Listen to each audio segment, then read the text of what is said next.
Tiffin எடுத்து வச்சிருக்கல tiffin கொள்ளு அடை இது. ஓகே. இது வந்து சுகர் டயபெட்டிக் இருப்பாலும் சாப்பிடலாம்.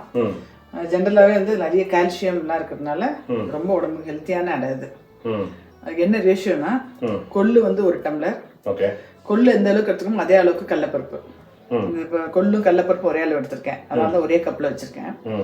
துவரம்பருப்பும் அதை புழுங்கலரிசி ஒரே கப் அரை, அதாவது 1 கொள்ளு 1 கடலைப்பருப்பு, அதில் பாதி வந்து துவரம்பருப்பு, அரை கிளாஸ் இட்லி ரைஸ் எல்லாம் சேர்த்து இப்போ 1 2 3 கிளாஸ் ஆயிருக்கு. அதுக்கு வந்து ஒரே ஒரு கைப்பிடி வந்து உளுத்தம்பருப்பு. இதெல்லாம் வந்து நல்லா ஒரு 4 hours ஊற வச்சுட்டு நல்லா கலைஞ்சிட்டு அப்புறம் அரைக்கும் போது உப்பு, இஞ்சி, பச்சை மிளகாய் போட்டாலும் சரி சிவப்பு மிளகாய் போட்டாலும் சரி போட்டு அரைச்சிருக்காது. இது அரைச்ச உடனே வாத்திரலாம். அது விஷயம் தெரிஞ்சது இல்லையா?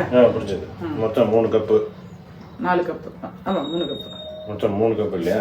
கரெக்ட். கொள்ளு 1 கப்பு, கொள்ளும் கடலைப்பருப்பும் 1 2, பாதி பாதி வந்து துவரம்பருப்பும் புழுங்கலரிசியும். அப்புறம் ஒரே ஒரு கை. இது தொட்டுக்கிறதுக்கு வந்து நார்மல் தேங்காய் சட்னி கொத்தமல்லி போட்டு அரைச்சிருக்கேன். அதாவது கொஞ்சம் கொத்தமல்லி, தேங்காய், பச்சை மிளகாய், பொட்டுக்கடலை, புளி, உப்பு இதை அரைச்சிட்டு இது பண்ண போறேன். இந்த அடைக்கு வந்து இப்போ கடுகு உளுத்தம்பருப்பு தாளிச்சு போட்டுவேன், பெருங்காயம் தாளிச்சு போட்டுவேன். வேணா கடுகு கூட போட்டுக்கலாம், கொஞ்சோண்டு கருவேப்பிலோட போட்டுக்கலாம். ஓகே. கடுகு உளுத்தம்பருப்பு வச்சிருக்கேன், கொஞ்சோண்டு பெருங்காயம், கருவேப்பிலை வேணா போட்டுக்கலாம். இப்போ வந்து கொத்தமல்லி சட்னி இருக்கனால கருவேப்பிலை வேண்டான்னு போடல நான். சூப்பர்.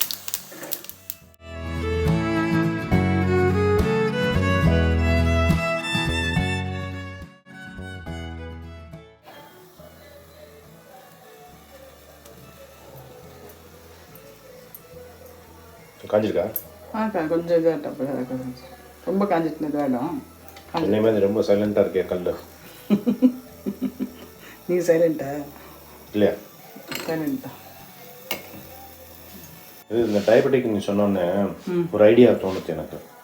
இப்போ வந்து டயபெட்டிக் ரெசிபீஸை வந்து ஃபுல் டே மெனு ஒரு 1 வீக்குக்கு அப்படி போட்டானே போடலாம். வேணும் சப்ஸ்கிரைபர் என்ன கேட்குறால போடலாம். நான் எப்படி டிஃபன் இது பண்ணிட்டு தான் இருக்கேன். ஆக்சுவலி இதில் வந்து வெயிட் லாஸ் கூட பார்த்தீங்கன்னா அரிசி வந்து கம்மி தான், அரை கிளாஸ் தான். மிச்ச 2.5 கிளாஸ் வந்து இந்த பருப்பு கொள்ளு இதெல்லாம். ஸோ இது வந்து வெயிட் லாஸ்க்கும் யூஸ் ஆகும், டயபெட்டிக் யூஸ் ஆகும்.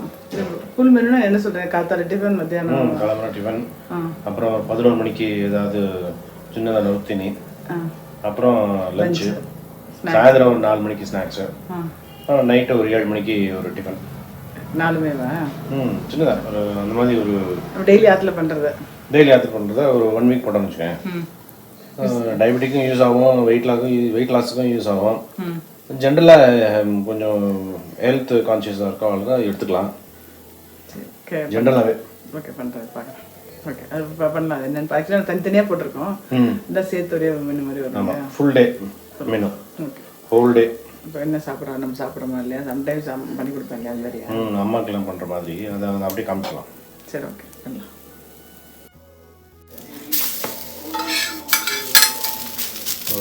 என்ன வருதுல்ல? என்ன வருது இந்த தோசை வந்து நம்ம ஆக்சுவலாக கொஞ்சம் இந்த மாதிரி அரைச்சோம்னு வச்சுக்கோங்களேன், இப்படி கையால் எடுக்கலாம், கரண்டியால். சப்போஸ் வேணா அப்படி கையால் நம்ம தவறாடு தட்டுற மாதிரி கூட சின்ன சின்னதாக தட்டி காமிக்கலாம். அப்படியா? அதுவும் நல்லா இருக்கும். ஜலம் அரைக்கும் போது கம்மியாக விட்டுட்டோம்னு வச்சுங்களேன், அது மாதிரி பண்ணலாம். ரொம்ப டேஸ்ட் நல்லா இருக்கும், உடம்புக்கும் நல்லது. டெய்லி ஒரே தோசை இட்லின்னு பண்ணாமல் நாளைக்கு இது பண்ணலாம், ஃபில்லிங்காக இருக்கும். ஆமாம், கொள்ளடை. நம்ம கொள்ளை பற்றி சொல்லியிருக்கோம் நிறைய இல்லை? நிறைய பெனிஃபிட்ஸ் சொல்லியிருக்கோம். ஆனால் ஒன்று என்னென்னா, இந்த கொள்ளை பற்றி ஒன்று சொல்லணும்னு நினச்சேன். ஆக்சுவலாக தலைமுடி ரொம்ப கொட்டணும்னு வச்சுங்களேன், அப்போ வந்து இந்த கொள்ளு பொடி யூஸ் பண்ணுறா.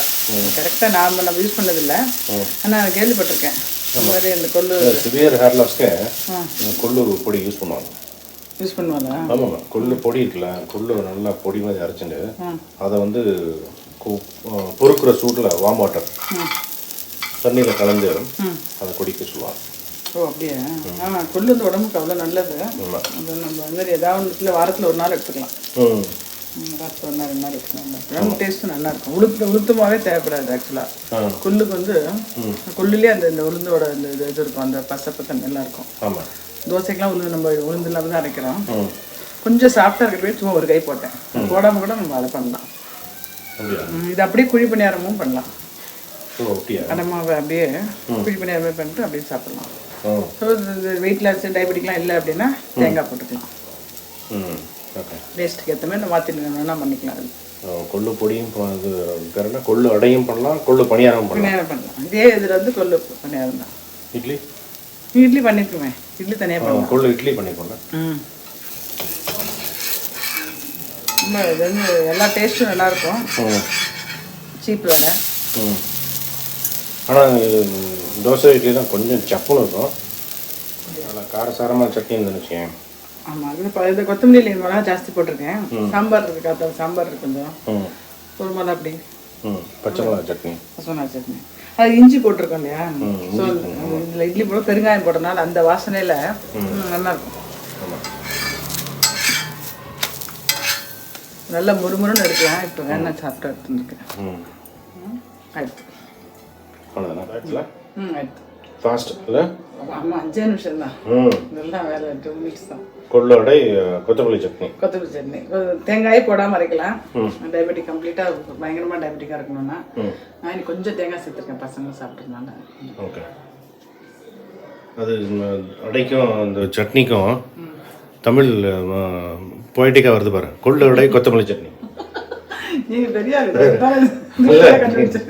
நான் கண்டுபிடிக்கல, நீ இப்போ பண்ணியிருக்க. நான் சொல்கிறேன், கொள்ளு அடையும் கொத்தமல்லி சட்னியும். நீங்கள் எக்ஸ்பர்ட் ஆகிட்டீங்க இந்த இது போட்டு போட்டு. கரெக்டாக அமைஞ்சிருக்கு. Super, thank you very much. வளமாக வாழ்க. ஓகே.